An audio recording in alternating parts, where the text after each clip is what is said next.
I was in Mexico City last year, and I'm on this television show, and here comes the camera 30 seconds before, and the theme is happiness. And all these people are running around happy for the day. I'm sitting there going, oh my God. Here comes the camera, and the light starts blinking, and when it starts blinking, it means you got 30 seconds. The camera's coming towards me, and all of a sudden the lady says, how do we get happy? This is with 20 seconds left. I look at her and I say, stop being unhappy. Stop thinking the thoughts that make you feel unhappy. Stop doing the things that make you feel bad. Stop torturing your body with those emotions. Your body is spying on your brain. Is there some diet or something we should fast from or not eat or we should stay away from? I said, yeah, stop complaining. Give your body a break. You're tormenting it with complaints. Don't you know those thoughts produce chemicals, enslaving the body into another reason to complain? It becomes the vicious cycle. And when you stop creating a future, you stop falling in love with the vision of the future, it's just because of some emotion that you're addicted to.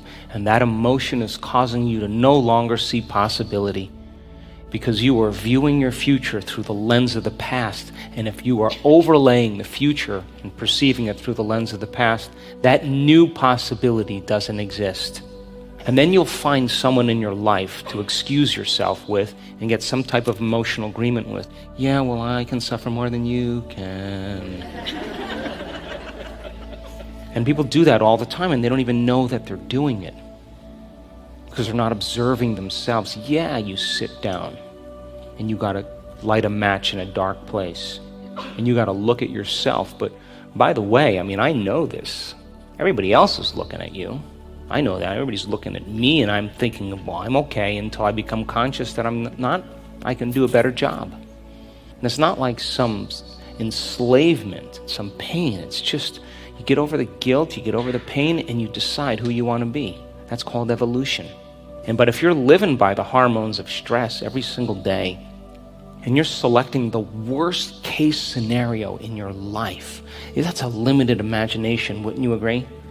Embracing yourself for that outcome emotionally, and that thought, that intent of what that future could be like based on what you've conjured or experienced in the past, and you begin to emotionally embrace that future, are you not tuning into a potential? You, instead of a clear intention and an elevated emotion, you're doing a clear intention with a survival emotion, and you're conditioning your body to become the mind of that emotion. Are you with me? And fear is a big addiction. And the moment you start feeling that emotion, your body physiologically is out of balance, and you're knocking it out of balance by thought alone. And so then you all of a sudden select that potential, and you emotionally embrace it. You select that potential, you emotionally embrace it. You're conditioning your body to a mind, are you not? Over and over again, and all of a sudden you're in the supermarket or you're in the shopping mall, and you're just cruising along, and all of a sudden your heart starts to race, your pupils start to dilate, you start to breathe really heavily, you get this visual narrowing, and all of a sudden you start feeling out of balance. What are you having?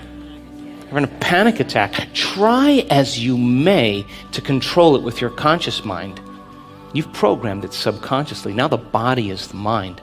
Then the person gets worried about the next panic attack, and they can't predict when it's going to happen.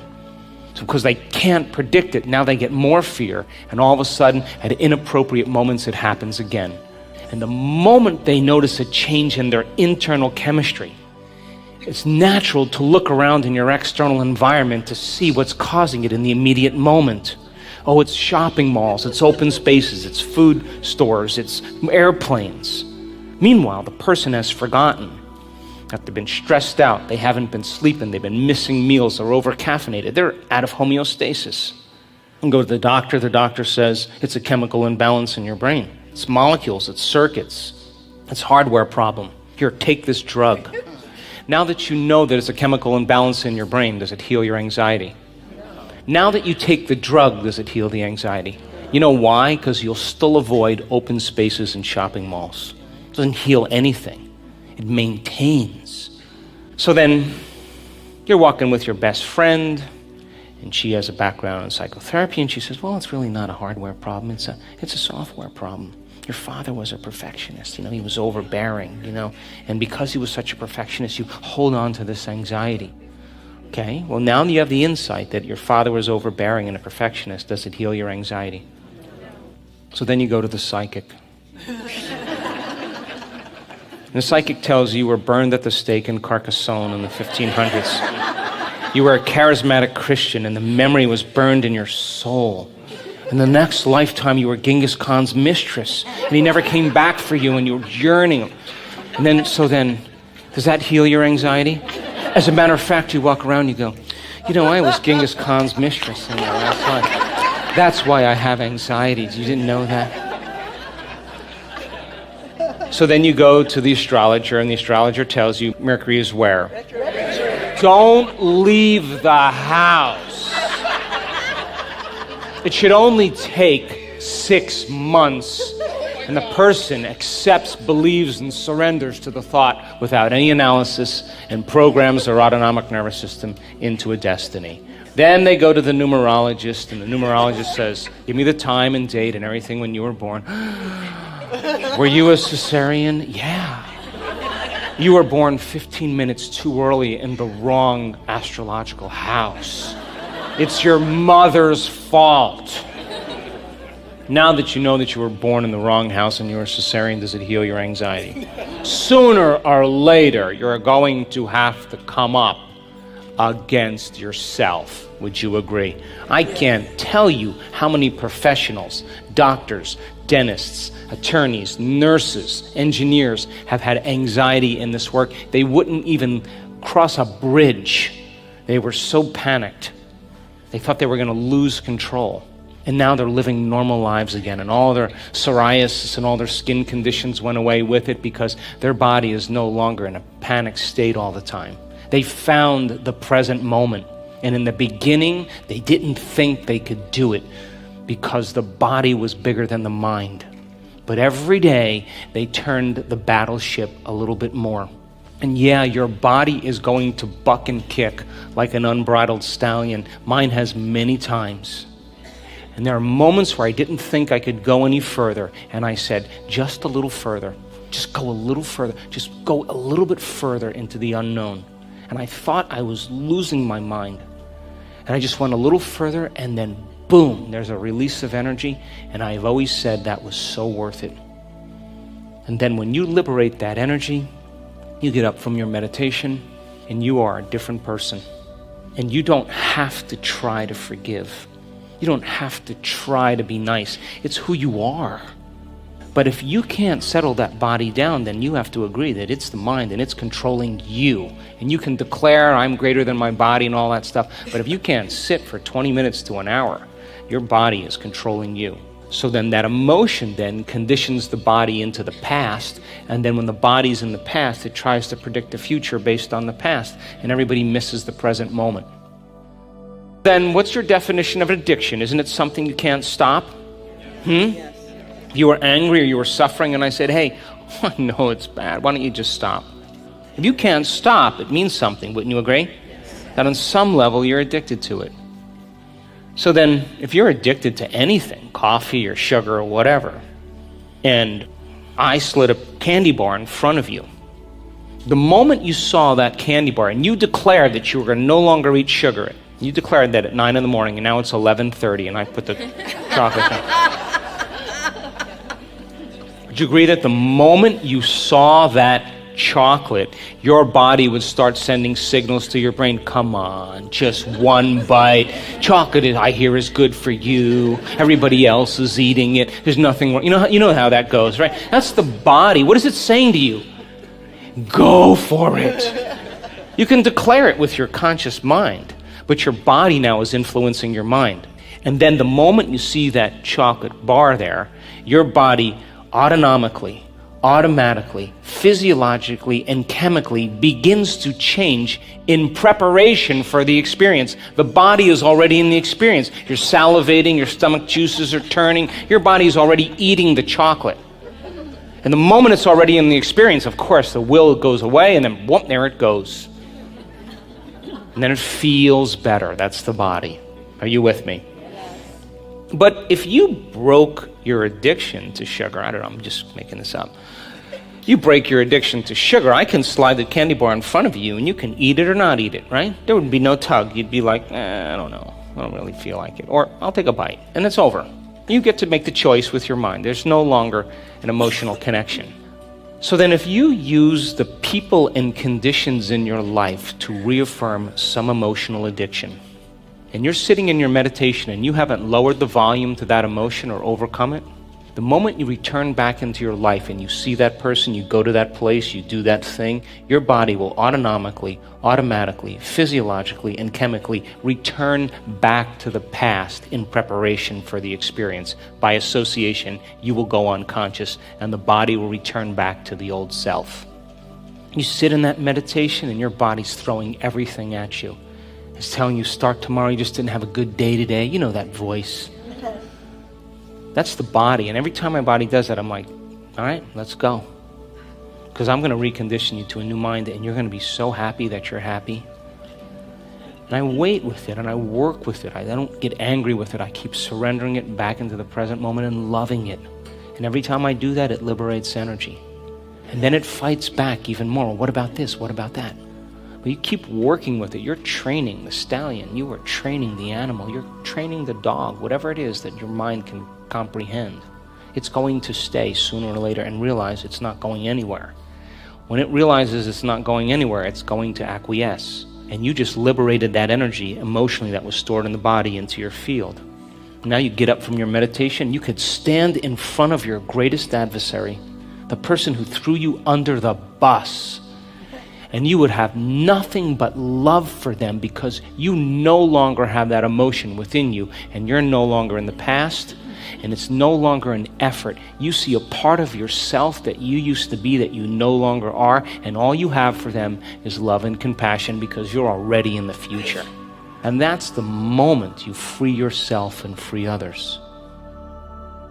Just a small part of your day, because the people who ultimately do this work, and you saw those advanced students, they love the unknown. When they create mind movies of their future and they put a song with it, and we put a kaleidoscope on the screen and they understand what trance is and they go into trance in that kaleidoscope. Why are we using a kaleidoscope? Because those images and pictures, those geometric forms unlock the subconscious. Those geometric forms, you can't say that looks like my Aunt Mary or I used to have a card like that. You're looking at these patterns and they're changing and your brain goes into a trance, and when you go into trance, you become more suggestible. And when you're more suggestible, you accept, believe, and surrender to information without any analysis.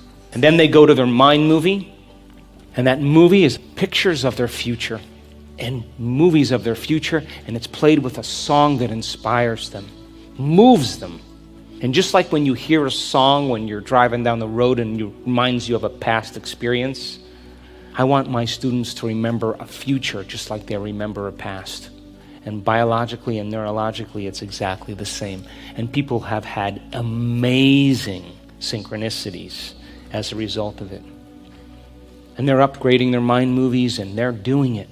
And then we dimensionalize them.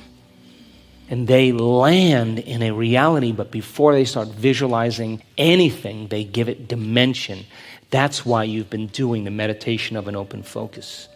Because when you land in that space, in that dimension, you are going to have to sense height and width and depth. Before you visualize anything, you're going to give it form and dimension.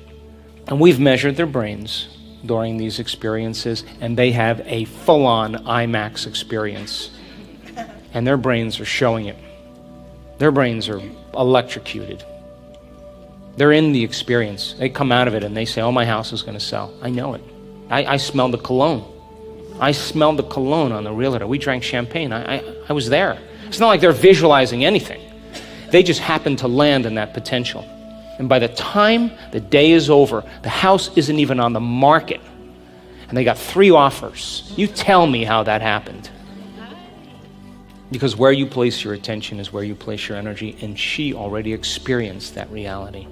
It wasn't like I'm hoping or wishing. She knew. She knew because she was there. And her husband, who was saying, oh, I don't think you should go to that event, was saying, you can go to any one of those you want now. Whatever, you just keep going. Yeah, baby. Yeah, I love you, baby. Just keep going. I support you, baby. I was telling the Mexicans last weekend, you know, what I love about Mexican men is that they open their heart. They are so beautiful to me. All my Mexican friends, all my guys, I mean, we kiss each other. We're friends. We just love each other. And they know how to direct their attention and keep their heart open. And to me, balanced head and a balanced heart is just immeasurable. And I was telling the women, God, you've taken care of enough people, haven't you? You've run a household, you've raised kids, you've kept the family together, you've made tough decisions, you've forgiven. It's about time you get a clear intention and turn it in on yourself. Wouldn't you agree? And when you do, that is the most powerful force in the universe. Get out of the way. And so we already have the innate ability to do this. And the hardest part of all of it is making the time to do it. That's it. A little bit of time I'm asking. Because the students in this work that do make the time and they join the advancing group, we move. We move, and they know how to settle their body down. We move. And when I talk about going dimensional, they understand it. We move. When I talk about creating something out of nothing, they don't go, Jesus, that's impossible. They go, Jesus did it, it's possible. No? All we need is one person, but we've had so many now. Not one, not two, not three, not five. We have people doing it. They're posting it on Facebook. You know, you're not going to believe. You know, it's all over the place. Yeah, it looks a little bit nuts for people that are outside of this, but who cares? Who cares? I don't care. You can call me anything now. I don't even care. But what I do know is that we're making a difference in people's lives, and that gets me up in the morning. You do no service to anybody in your life by playing mediocre. Nobody, because then you give them permission to be mediocre. You show up with an open heart and a clear intention, and you ask in difficult situations, what would love do in this situation? And you find a way to meet the adversity in your life from a greater level of mind, a greater philosophical understanding, and you execute it, and you rehearse what you're going to do. You would have to agree with me. When your behaviors match your intentions, you're going to have a new emotional experience. And that emotional experience is going to teach your body what your mind has understood. And that's the moment you're rewriting the program. So I'm asking you just for a small bit of time out of your day. Because when you start believing in crystals and colonics and all that other stuff, you know, not that I have a problem with any of that, but you have the natural ability to be a creator. It's within you. And I'm telling you, I am mystified at this point in my life in watching people that look just like you doing amazing things. And they're old, and they're young, and they're rich, and they're poor, and they have diseases and no longer have diseases, and all kinds of people, all colors of skin, that everything in our life, all the media, all the news, all the television, all the internet, is to remind you that you're separate from everybody else, to put your attention on the selfish self. Everybody's waiting for someone to finally go against it. But if 500 people can influence 50 people wearing a heart rate monitor and their hearts all go into heart coherence, it's got to be a big hint. At the end of that event in Germany, we had so many emails saying, well, let's do a global meditation. We had over 5,000 people doing a global meditation, and there have been 63 different peace-gathering meditations that lowered crime and violence and increased the economy and all the other things that went along with it, and 23 peer-reviewed articles. And I want our students to want to be able to contribute to the world, not just to themselves.